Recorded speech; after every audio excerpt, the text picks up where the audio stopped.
हमेशा ही हर एक व्यक्ति के जीवन में ये रहता है कि कामयाबी के लिए जरूरी है कि उसको अपनी कमियां पता चले। तो सिखाने से कमियां पता चलती हैं, तो उसी को धीरे धीरे हम सुधार करने में लगे रहे। मेरी मदर 6 बहनें थी, तो उनको शायद उतनी अच्छी उनकी किस्मत नहीं थी कि उनके माँ बाप उनको इतना आगे तक पढ़ा पाते, लेकिन वो इंटेलिजेंट बहुत थी, तो उन्होंने उसी इंटेलिजेंस को मुझ में पनपाने की कोशिश की और मेरे साथ वो मेहनत करती थी और मुझे खुद भी बड़ा मजा आता था पढ़ाने में।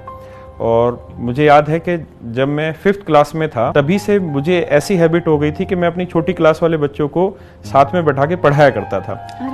तो मेरे अंदर का जो टीचर पैदा हुआ वो वहीं से पैदा हुआ, छोटे वहीं से पैदा हुआ। और धीरे धीरे वो जो एफर्ट थे मेरे बच्चों को, जो मेरे साथ वाले बच्चे होते थे और जो छोटी क्लास वाले बच्चे थे, जो उनको पढ़ाने में जो मेरा एफर्ट होता था, उन्हीं की वजह से ही मेरा मैथ इतना मजबूत हुआ। अटैचमेंट से कैसे बचे मैम किसी के साथ?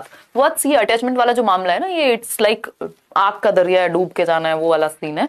तो इसको आप मेंटोस खाओ खुद जान जाओ, जैसे ही आप अटैच्ड होंगे और फिर वो अटैचमेंट ब्रेक होने का दर्द होगा, तो अपने आप समझ में आ जाएगा कि कैसे चीजें वर्क करती हैं। और नेचुरल है यार, थोड़ा बहुत दर्द दुख, हमें ना सिर्फ अच्छा चाहिए एक चीज का, है ना, हमें सिर्फ मजा चाहिए, सजा नहीं चाहिए। वो अटैचमेंट जो आपको सुख दे के जाता है, जिसको कई लोग प्यार का नाम दे देते हैं, बहुत ही क्लोज चीजें हैं, या कह सकते हैं कि बहुत ही मिक्स्ड अप चीजें, कॉम्प्लिकेटेड हैं, तो इसको अलग अलग नहीं करेंगे हम अभी के लिए। बट हाँ, मतलब जिस चीज से हमें खुशी मिलती है, हमें सिर्फ उससे खुशी ही चाहिए, हमें उससे दुख नहीं चाहिए। जबकि उसका दूसरा साइड, किसी भी सिक्के के 2 पहलू है, दूसरा साइड दिन के बाद रात, सुख के बाद दुख, वो मतलब उसको आप टाल नहीं सकते। और आप दुख का मजा नहीं लेना सीखेंगे, अगर दुख को नहीं फील कर पाएंगे, तो आप कभी खुशी भी फील नहीं कर पाएंगे। 1 साल मैंने मेहनत की, कुछ नहीं सोचा कि मैं क्या कर रहा हूं, कैसे कर रहा हूं, कैसे जी रहा हूं। और उसके बाद लोग धीरे धीरे पहचानने लगे और जर्नी बड़ी इंटरेस्टिंग होती है। जब आप नए नए आते हो,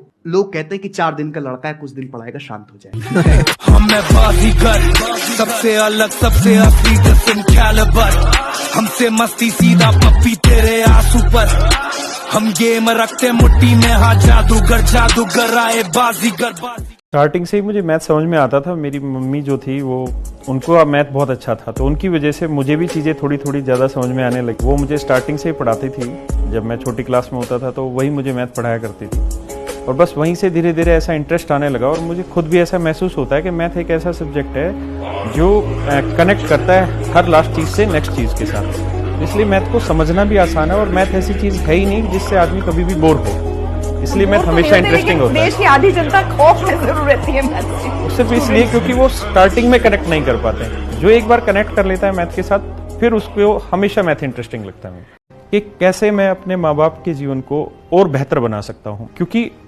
मैं अपने जीवन के लिए कुछ भी करना चाहता हूँ, तो उसके लिए जो मेन जरूरी चीज़ है वो ये कि जिन्होंने हमें पैदा किया, हम कम से कम इस काबिल तो बन जाएं कि हम उनको खुशी दे पाएं, वो खुश रह पाएं।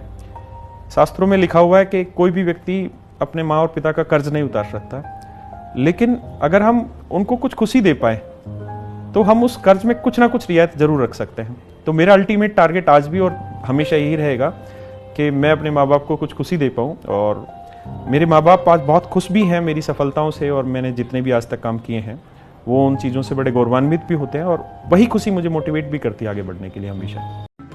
सर, सबसे बड़ी प्रॉब्लम ये थी कि लोग कहीं ना कहीं आके डिमोटिवेट बहुत करते थे, क्योंकि जब आप एक ऐसे एग्ज़ाम की तैयारी करते हो, क्योंकि एसएससी एक ऐसा एग्ज़ाम है, काफ़ी टाइम लगता है इसमें, तो कहीं ना कहीं हर स्टेप पर लोगों ने डिमोटिवेट किया कि इतना बड़ा एग्ज़ाम है, एक ऑफिसर का एग्ज़ाम है, तू कैसे निकालेगा, तेरे इतना बस में नहीं है। क्योंकि मतलब मेरे रिलेशन में जो हैं एयरफोर्स वगैरह में जो 12th के बाद लग जाते हैं, लेकिन मैंने अपने घर में से मैं इकलौता हूँ जो 12th के बाद मैंने सोचा कि भाई ग्रेजुएशन करनी है, देन गवर्नमेंट जॉब की प्रिपरेशन करनी है।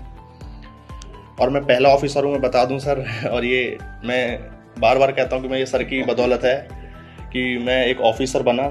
खुद को टेस्ट करते हैं तो तब पता चलता है कि कुछ वीक है, कुछ स्ट्रांग है। यही होता है रीट के साथ में, यही तो हुआ ना, बहुत सारे बच्चों के साथ जिन्होंने, मतलब मेरी 8 महीने की तैयारी थी, बहुत सारे बच्चों की तैयारी थी 12 महीने की, 1.5 साल की, 2 साल की, इवन जो है पिछली रीट से अब तक कर ही रहे थे, तो और वो सीरियसली कर रहे थे। लेकिन उन्होंने क्या किया कि वो जो सामने आते गए चीज़ें वो पढ़ते गए और ये नहीं देखा कि खुद को टेस्ट करें या कोई टेस्ट से ज्वाइन करें या कुछ पता लगाएं कि वीकनेस क्या है, स्ट्रेंथ क्या है। वो चीज़ एक होती है, फ्लो में पढ़ते जाते हैं कि चलो पढ़ते जाएंगे तो होगा ही होगा, क्यों नहीं होगा, लेकिन उसमें अप्रोच लगानी पड़ती है। बिल्कुल, क्योंकि आपको ये नहीं देखना ना कि वो 150 नंबर का पेपर है, इतने सब्जेक्ट हैं और वो जनरल बस तैयारी शुरू कर देनी है अंधेरे में। आपको खुद को भी तो देखना है कि आप कहाँ स्ट्रांग है, स्ट्रांग पॉइंट क्या है आपका, स्ट्रांग एरिया कौन सा है, कहाँ आप वीक हैं और कैसे आप वो स्कोर लेके आएंगे, जो कि बहुत जरूरी है आज के टाइम पे। आपको लगता है कि वो सेफ स्कोर है। तुम अगर साथ देने का वादा करो, मैं यूं ही मस्त नग़मे सुनाता रहूं। जब पढ़ने का मन ना करे तो क्या करना चाहिए, ये बहुत बच्चों की दिक्कत होती है। तो देखो, जब आपका पढ़ने का मन ना हो ना, तो आप कुछ ऐसा काम करें जिससे कि आपकी बॉडी को रिलैक्स और आपके माइंड को रिलैक्स मिले। ऐसा कुछ नहीं हो जिससे कि आप और टायर्ड फील करें। जैसे कभी आपको पढ़ते पढ़ते थक जाएं और आपका पढ़ने का मन नहीं कर रहा है, तो आप कुछ, जैसे कि आप थोड़ा सा लाइट म्यूजिक सुन सकते हैं, कोई गेम खेल सकते हैं जो आपको गेम पसंद हो, एक्सरसाइज कर सकते हैं, घूम फिर सकते हैं। अगर ऐसा आप करेंगे तो आपका माइंड रिलैक्स होता है।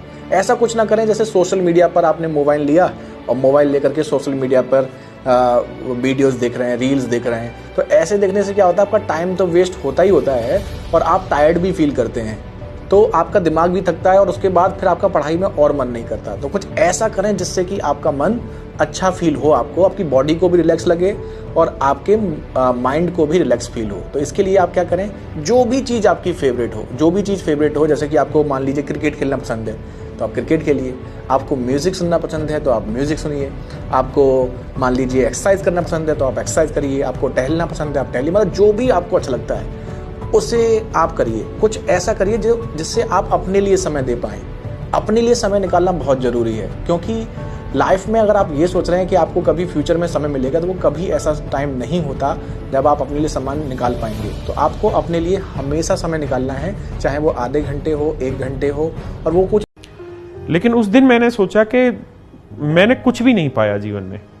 अगर ये बच्चे इतने स्ट्रगल से आज इस मुकाम पे हैं कि तैयारी करने की सोच रहे हैं, वरना बहुत सारे लोग इन कमियों की वजह से गलत रास्ते भी अपना लेते हैं, अपने जीवन को एक गलत दिशा में लेके चले जाते हैं। लेकिन ये बच्चे इतनी विपरीत परिस्थितियों में भी जूझ रहे हैं और आगे बढ़ने की कोशिश कर रहे हैं। और वो फीस कैसे दे रहा होगा मैम? आप देखिए कि वो एक फीस देना, और फीस देने के साथ साथ वो बच्चा सुबह पढ़ने लग रहा है और फिर उसके बाद काम कर रहा है और शाम को अपने भाई को भी पढ़ा रहा है और अपनी भी तैयारी कर रहा है और सुबह फिर अगले दिन क्लास में लेने आ रहा है। कहता है जल गया मेरा घर, अब बचा ही क्या है, अगर बच गया मैं तो समझो जला ही क्या है। जिन नेगेटिव सिचुएशंस में आपने अपने आप को एक बार बचा लिया ना मेरे दोस्त, तो आपका अपने ऊपर इतना विश्वास बन जाएगा कि जीवन में कभी भी भगवान ना करे कुछ और भी नेगेटिव घटना घटी ना, तो आप अपने आप को स्ट्रॉन्ग बना जाओगे, क्योंकि आपकी अंतरात्मा आप पर विश्वास करना स्टार्ट कर देगी। सच कह रहे हैं, what would you do if you had 15 days for last attempt of exam. यार मैं अपना बेस्ट जो मैं कर सकती मेहनत वो करती, और दूसरा मैं प्लान बी भी शायद सोच लेती कि अगर ये नहीं हुआ तो क्या करना लाइफ में, वो तो लास्ट अटेम्प्ट से पहले ही सोच चुकी होती है ना, उतनी प्लानिंग मैं कर लेती हूँ। तो अभी तो मैं अपना बेस्ट देती, अगर 15 दिन बचे हुए हैं जो मैं कर सकती हूँ वो करूँ। मतलब वो आपने, मेरे को महाभारत का एक सीन याद है, मैं छोटी थी, गाँव में बहुत महाभारत रामायण देखी है, कि वो करण वाला आपने देखा होगा सीन। तो करण जो है वो लड़ रहे हैं किसी से, क्या अर्जुन से ही लड़ाई हो रही थी आई थिंक, जब उनकी डेथ होती है। तो उससे पहले वो सूरज छिपने वाला होता है, समथिंग लाइक दैट, वो वाला सीन था। और वो इंसान को पता है कि वो नहीं सरवाइव करने वाला ये लड़ाई, बट वो इतनी शिद्दत से लगा हुआ है, मतलब कि वो हट नहीं रहे उस चीज से, वो पूरा 100% दे रहे हैं अपना। पता है हार जाएंगे बट बेस्ट तो करें कम से कम। आप हारेंगे नहीं हारेंगे वो अलग चीज है, मेरे हाथ में जो है वो ना करूं तो मैं कैसे जीऊं अपने साथ फिर, है ना। तो अपना बेस्ट तो देगा ना इंसान। वो सीन मुझे ब्लर्ड सा याद है, बट उसका सार मुझे थोड़ा सा पता है कि वो अंत तक अपना बेस्ट देने में लगे हुए थे। तो वो मुझे महाभारत का सीन बड़ा मोटिवेट करता है एट टाइम्स।